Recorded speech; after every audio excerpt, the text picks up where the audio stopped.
All right, so body recomposition, toning, shaping, building, these all really mean the same thing. And they all share the same common trait and main ingredient, which is muscle.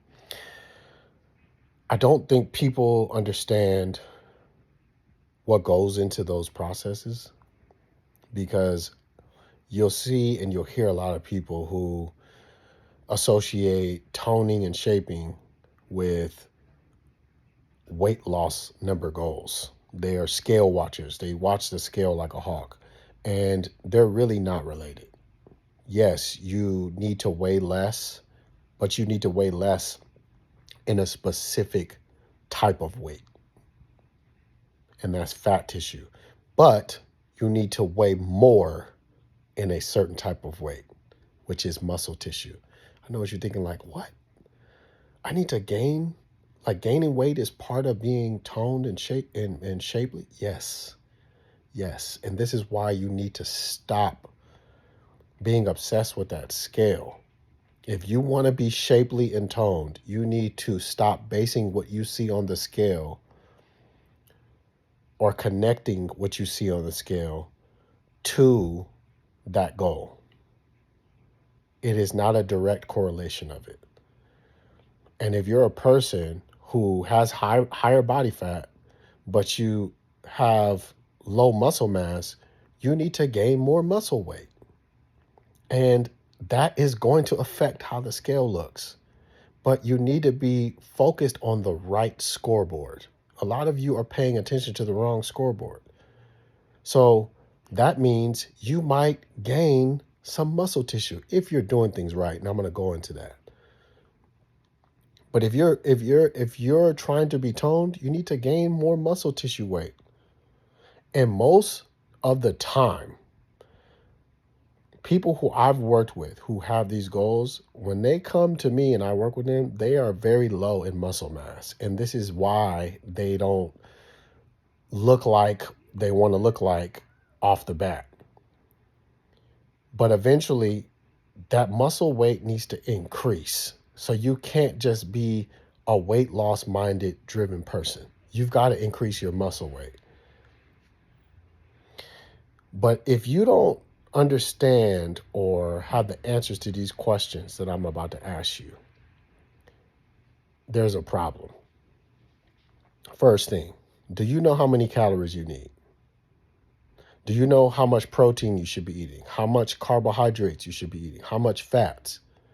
Do you know what muscle groups you should be working daily and how to spread them out across the week? Do you know how many reps and sets are necessary for your goal? How long you should be resting in between sets for recovery? Do you know how to train close to failure? Do you know what that feels like? Do you know what to do when you have a season where things get chaotic? Work gets busy. Do you know how to adjust and make your plan flexible to still put you in position to achieve the goal, even if you have to maybe work out less days? That can happen. Some of you have busy careers. Some of you travel for work. Some of you are parents. Some of you are married. Your whole life is not the gym, and it shouldn't be. Please don't make it that. I'm encouraging you not to. It could be part of it.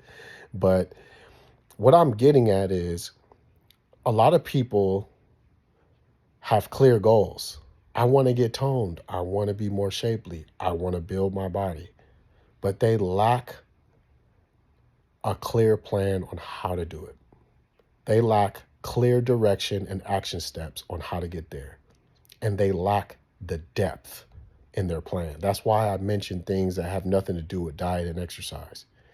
The most common reason why I see people fail and why they will never achieve that level is because they do not respect the process enough to create a clear plan and prepare for how to get there. Soon as things go haywire, the first thing they pull back from is the working out. because they are an all or nothing minded person.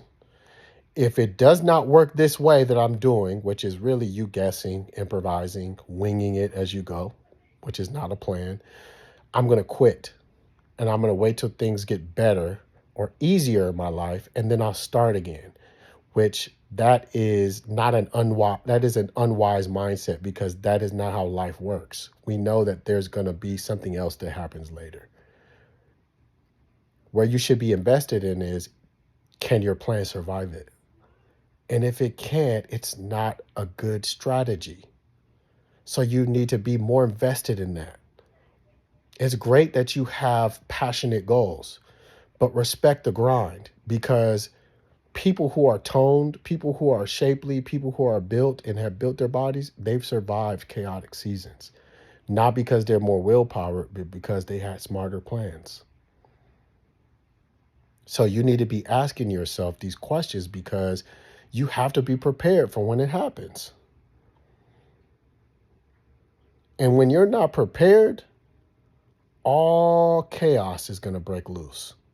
And you're going to be caught in that same population of people who say, I've tried, I need motivation, I've tried everything, nothing works.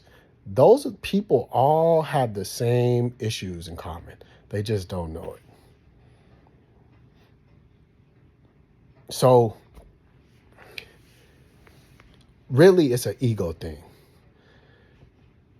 To a degree, it's an ego thing and it's an arrogance thing. And that's not you intentionally trying to be arrogant. That's not you intentionally trying to have an ego. What I mean is, you think in your mind, or actually not even in your mind, in your heart. Because if you were using this, you would take a wiser approach to this and a wiser strategy. This is not me dissing you or calling you anything. I'm calling your strategy and your approach out. I want to be clear. I'm not here to make people feel small or bad. It's all love. But I got to be direct so that you feel it. But it's an ego thing, because you think that you can just guess your way to the top. You think that you can just wing your way along. And you haven't really built up enough.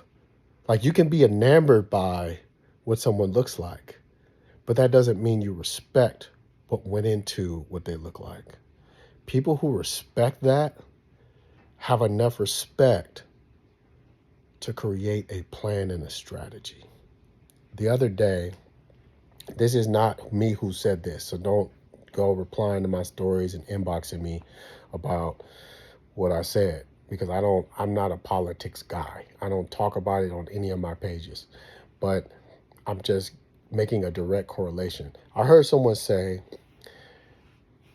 quote, "We're losing the war in Iran because he didn't have a plan when he went in.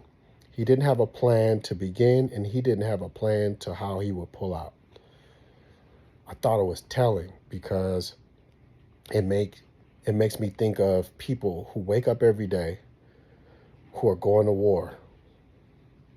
You're going into that gym to battle and to improve yourself, improve your situation, to build, to improve, to increase, to get stronger. But you are lacking a clear plan and you're losing the war. Not because you're not trying, not because there's something wrong with you, not because your metabolism is broken, but because you lack the intelligent strategy on how to do so. So if you want to get built, if you want to be shapely, if you want to be toned, if you want to be stronger, my advice to you is be prepared to do it and plan to do it. A lot of you have goals you're excited about, but that's not enough. You need a clear strategy and a clear plan on how to get there. And you need to respect the process enough to create one, because there's going to come a time where you get thrown off your game And your plan is the only thing that will save you, not your willpower, not your heart, not your motivation. It's going to be your plan.